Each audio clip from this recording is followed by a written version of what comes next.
This thing that you're looking at right here is the low-end radio stream encoder computer.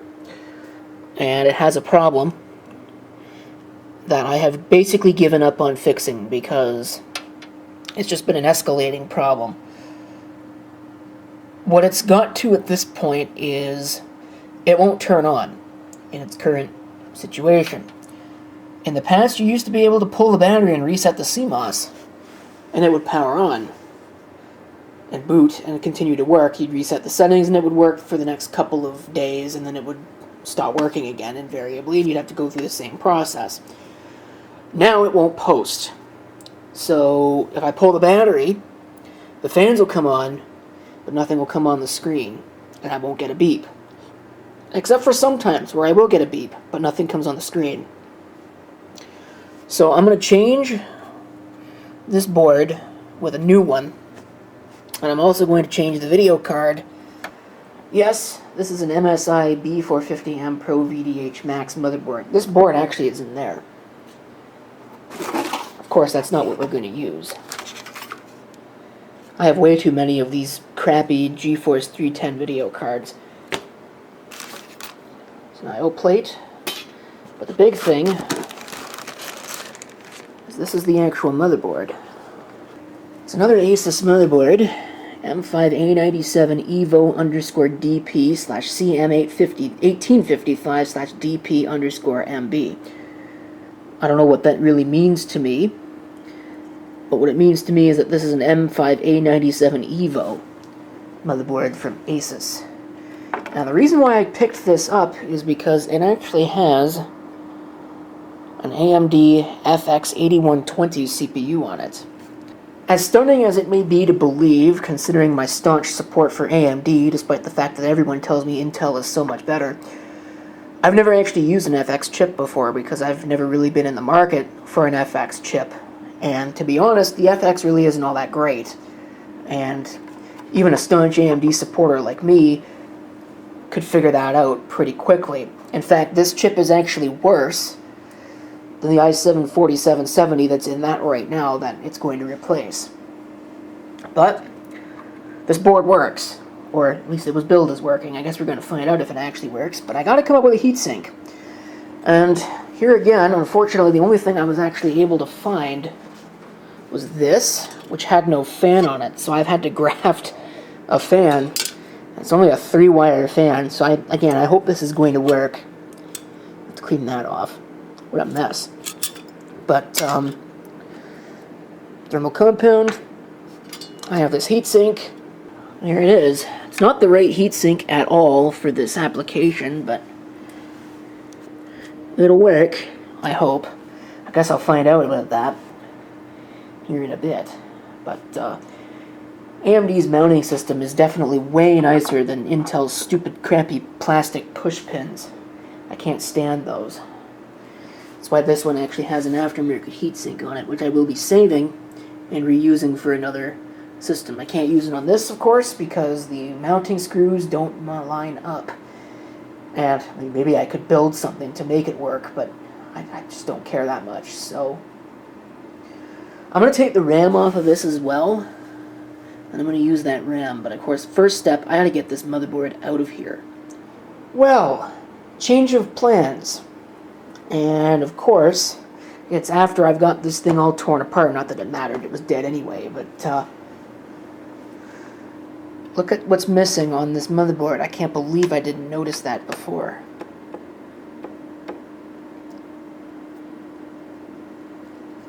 So yeah, that won't do. I'm still going to take the RAM off of that and at least test this to make sure that it works. But this is going to have to go into something else. You know that feeling when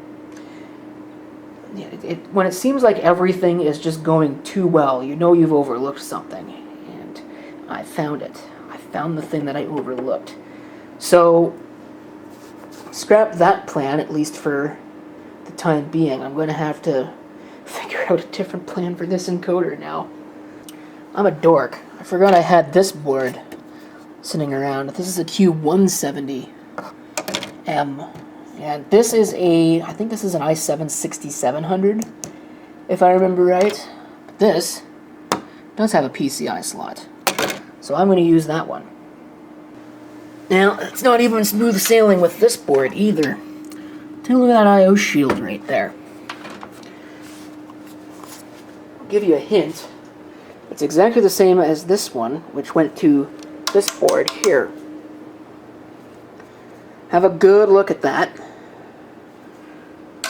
And then let's have a good look at the rear I/O section on this motherboard. And tell me where the problem is. Now, it could be worse, but I'm going to lose 2 entire USB ports because of that. And the other issue is that this motherboard does not have both of the front panel connections populated. So I might have to mod this case with a different front panel connection point. Little thing, the connection point, because I need the 4 USB ports on that. Okay, I've got the motherboard cabled up except for the front panel USB, because of course, like I mentioned, this has two 2.0s, this board only has one.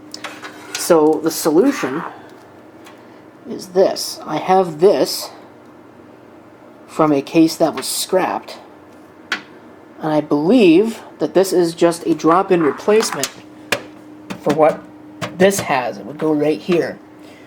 So hopefully that's the case. Yeah, as it turns out, that will fit perfectly. It's too bad these aren't removable connectors, but you work with what you've got. I should be able to just take the screws out of this. Look at how dirty this faceplate is. It probably would do good to just clean it, but... Okay, well that was a disaster of the first degree, trying to get that in there, but I got it in there, doggone it. Stupid thing. The screws kept wanting to pull out of it, because there's a fiddly ground wire on one of those that the old one didn't have. And I'm going to bet you any money that I forgot to put the little plastic piece back in. Yeah, I did, so hopefully it doesn't need it. Well, it probably does. I don't know, I'm not really in much of a mood to take that back off of there after going through all of that. But I think I might have to, so... I guess I'll take that off, put the stupid damn plastic piece of crap back on, and I'm going to put video card and the new capture card in place. And we'll finally, after an hour, this should not have taken an hour, this should have been a simple 10-minute board swap, we'll finally get a chance to test this thing out and see if it works. How much do you want to bet that after all that it doesn't? If it doesn't, I'm just going to give up. Well, move that out of the way. It's now or never.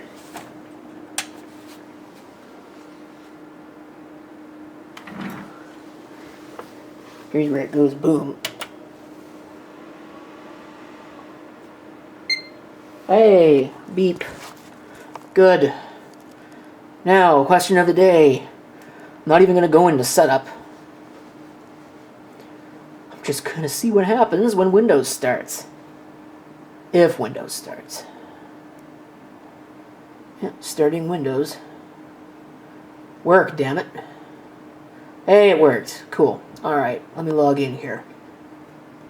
Now, I have a keyboard but no mouse. I have no idea why I have no mouse. It's reminding me of the Windows XP days, to be bluntly honest with you. Like, craziness when it comes down to computers. Just install my darn mouse driver. That's all I want. I don't ask for much. It's picking up audio from something. There's a microphone, I guess, that's somewhere in here that it's picking up from. I don't know what microphone it would be picking up from, because there shouldn't be a mic. It's probably one of the USB webcams. Well, I'll give it another 20 minutes and maybe it'll find my mouse. Well, Dorkola over here is using the wrong mouse. So now I gotta come in here I guess I'm going to have to run updates. And hopefully it will pick up on the video card and it'll pick up on everything else. It did pick up on the time. That was nice of it. So that's working. The network worked out of the box, which is good. So now I just gotta wait for the video and the audio, and hopefully I don't have to wait too long. The audio might actually work just out of the box. Although I do know that all of my audio settings are not correct. Why? Alright, anyway. Hopefully my video is actually going to work as well, my capture device. But who knows, really. Okay, we're finally at the point now where everything is running. Of course, it kicked out my activation. Let's see if it'll actually even do this, or if I'm going to have a problem. Okay, well that took a while. Not really entirely sure why. These are the old Windows Experience Index scores.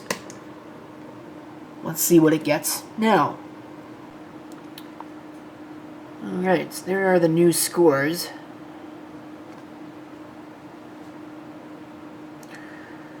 Looks like the video is still the worst part, but it performs better. Should perform better, should be a lot better. I'd love to put the R9 380 that I've just got sitting around in there, but the problem is that doesn't have a Windows 7 driver, and I'm definitely not ready to migrate away from Windows 7 on this yet, because this is a dedicated machine. And I think that migrating would be a pain. I should just move it straight to Linux. That would be the easy thing to do, but again, I don't know what kind of support these cards have under Linux. That's an 878 chip. So I don't know. I think we're done with that. I'm going to shut all this stuff down, and I will go ahead and finish the video with a build. I'll put the this little motherboard into a case and at least get it running. I don't think I'm quite ready to replace. Well, I'm here. I might as well. I'm going to go ahead and replace that with this. Okay. Jumping ahead a lot. I'm sure that there's a lot of people that are going to be upset at how far I've jumped ahead, but I don't really care. At this point, I just want this done and over with, because this has taken a very long time, and this case has made my job even harder, because of course it's one of these Junko cases that uses fine thread screws for the motherboard standoffs. I don't know why any case would ever do that. I think I figured out where all my screws went, though, because I just heard them rattling around. Maybe I'll shake this thing out, see if I can get those screws back. But, well, it's now or never. Let's see if it goes kaboom.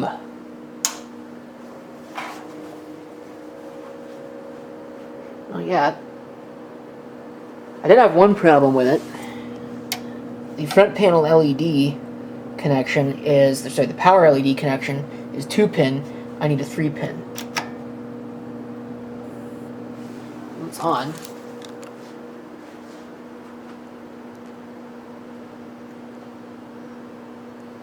Is it going to post or not?